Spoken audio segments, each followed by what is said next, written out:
Picture this. You're at home, alone, listening to music. You just put one track after the other. You just dance to the rhythm. You don't really think about what you're putting, what you're listening to. You just create your own playlist as it comes along, as it comes in your mood. And then suddenly you hear keys at the door.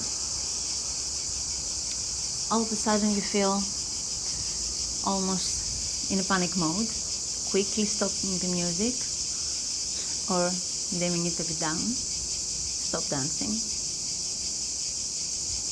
and pretending to be chill and relaxed.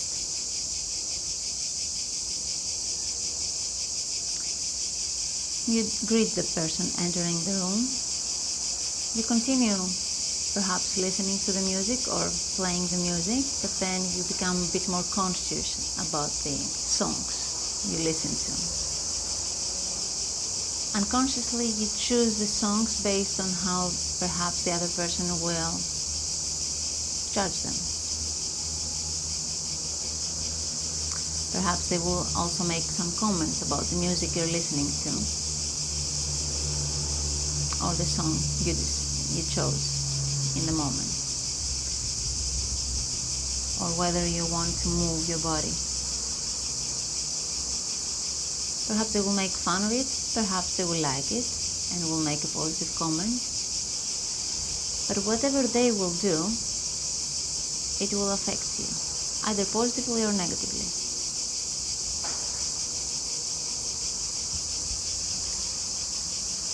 What's that all about?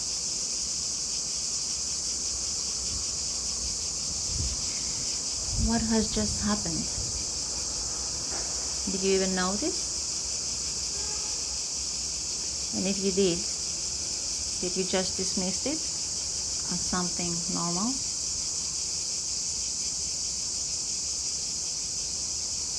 Why is that shift?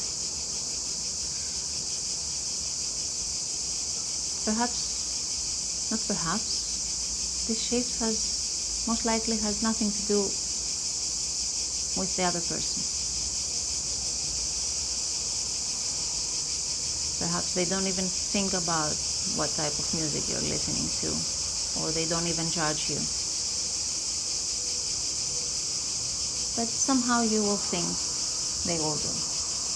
And that's enough for you to shift your mindset, to shift your body, to shift what it was that you were doing up until that moment. Why?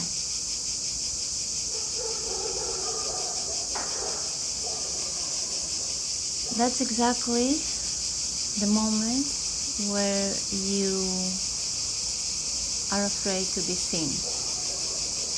That's exactly the moment where you abandon yourself to fit in a perspective or a perception, either real or imaginative in your own mind. Because indeed it could be that the other person has judged you in the past and they don't like the music you're hearing, or when you're dancing and you feel uncomfortable to do so in front of them, but still you want them in your life, so you try to dim yourself and adapt yourself to their preferences. Or it could also be that the other person has no issue with that, but your perception or previous experiences taught you that this is a way to behave, or you just behave like that automatically without even realizing that you're doing it.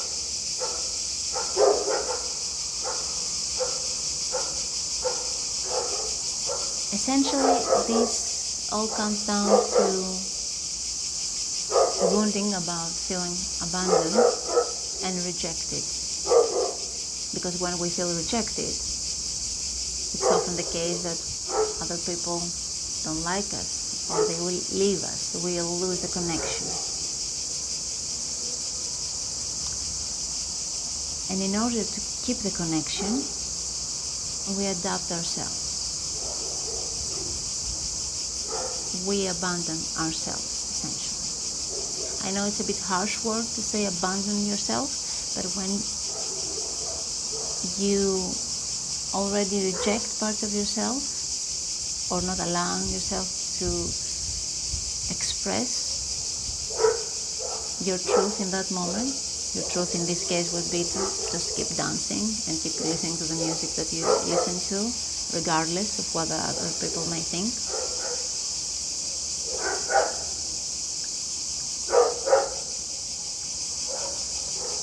So when you're entering that state, this is a wounding, and this is a pattern that reflects the fact that you don't feel safe. You don't feel safe to be yourself in general or around certain people, and that's something that is not normal. Although many of us do it, if not all of us, at some point. Because it's quite different. You see, we're living a society, right? So there's a healthier version of that pattern that we need to adapt to our environment to survive, and also to be accepted. So in certain environments, there are some rules, some guidelines that prevent us from completely being ourselves. But now we're talking about being at your home, in a safe space, with people that most likely are your family, your partner, your kids, people that feel safe to you, that you feel safe around. You've chosen them in your life. Most likely, if it's parents and siblings, you haven't chosen them consciously, but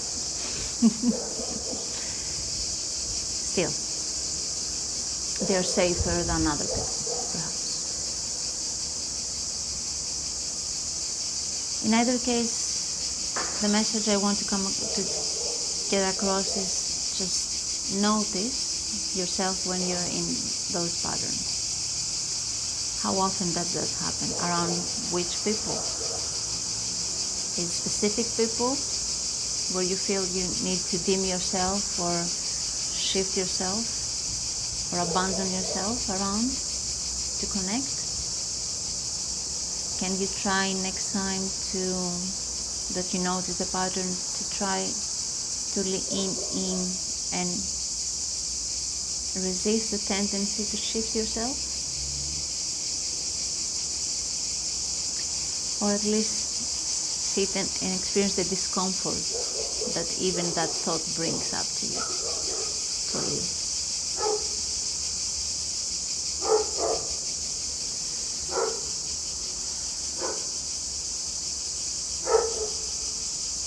If we really want to connect to other people,